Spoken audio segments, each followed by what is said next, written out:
Bienvenue dans Fait ou Fake. Aujourd'hui, on analyse l'épilogue de l'affaire Morandini, de conférences de presse et de polémiques. La justice française a tranché définitivement. Nous sommes le mercredi 14 janvier 2026 et la Cour de cassation vient de rendre sa décision concernant Jean-Marc Morandini.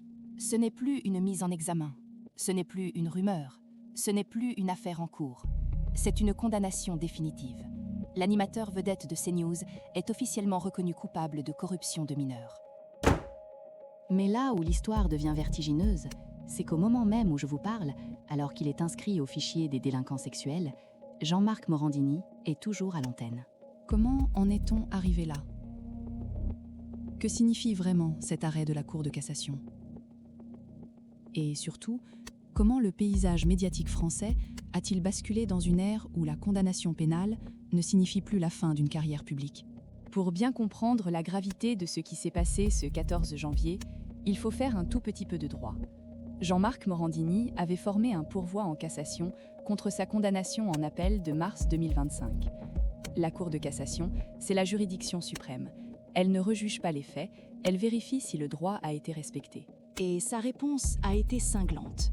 La Cour a utilisé une procédure spécifique, la non-admission du pourvoi. En langage clair, cela signifie que les arguments de la défense étaient tellement faibles ou que la décision de la Cour d'appel était tellement solide qu'il n'y avait même pas matière à débat. Le résultat est immédiat. La peine prononcée par la Cour d'appel de Paris devient exécutoire. Et cette peine, elle est lourde, beaucoup plus lourde qu'en première instance. Voici le bilan définitif. 2 ans de prison avec sursis, 20 000 € d'amende, une interdiction définitive d'exercer toute activité en contact avec des mineurs. Et enfin, l'inscription au FIJAS, le fichier des auteurs d'infractions sexuelles. Ce n'est pas une simple tape sur les doigts, c'est la reconnaissance judiciaire d'un système prédateur. On a beaucoup entendu la défense parler de maladresse ou de blague potache. Mais la vérité judiciaire, celle qui est désormais gravée dans le marbre, raconte une autre histoire. L'affaire concerne 3 victimes, 3 adolescents. Revenons sur le fait le plus ancien et sans doute le plus glaçant, qui remonte à 2009.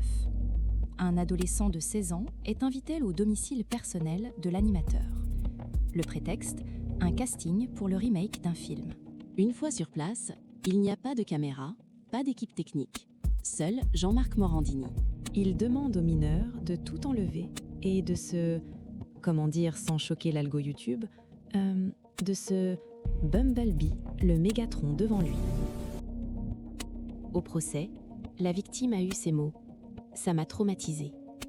Face à cela, l'animateur a répondu qu'il n'avait aucun souvenir et que ça n'a pas pu se passer comme ça.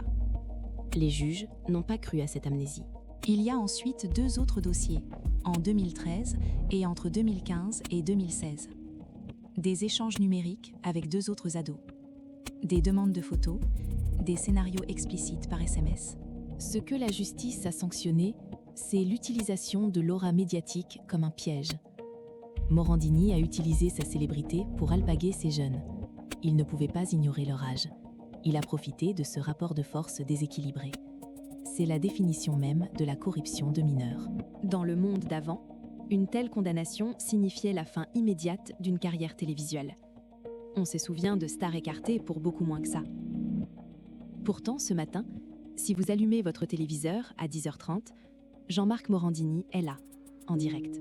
La réaction de la chaîne CNews a été immédiate et stupéfiante. Écoutez leur communiqué. Jean-Marc Morandini continue son combat pour la justice et il reste à l'antenne sur CNews. Continue son combat, alors que toutes les voies de recours en France sont épuisées. C'est une stratégie de communication très agressive qui consiste à nier la légitimité même de la décision de justice. Pourquoi la chaîne prend-elle ce risque éthique ?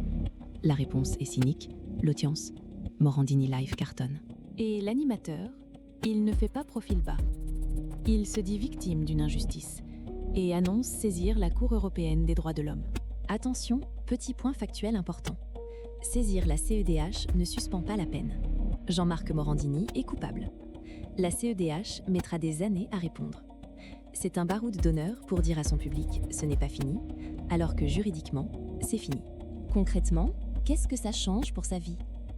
Au-delà des 2 ans de prison avec sursis, c'est l'inscription au FIJAI qui est la véritable marque au fer rouge.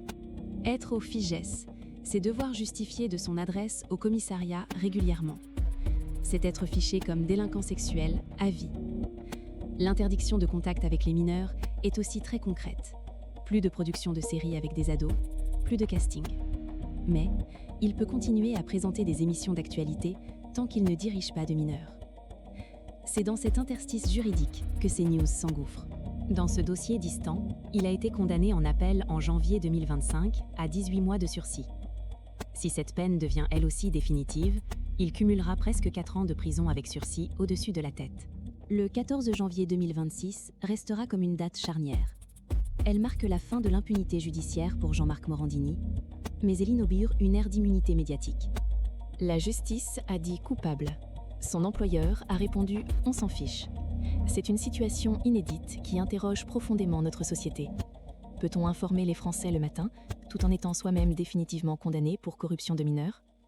CNews a fait son choix. Les téléspectateurs feront le leur. Merci d'avoir suivi ce décryptage sur Fait ou Fake. N'hésitez pas à vous abonner pour d'autres analyses. À très vite.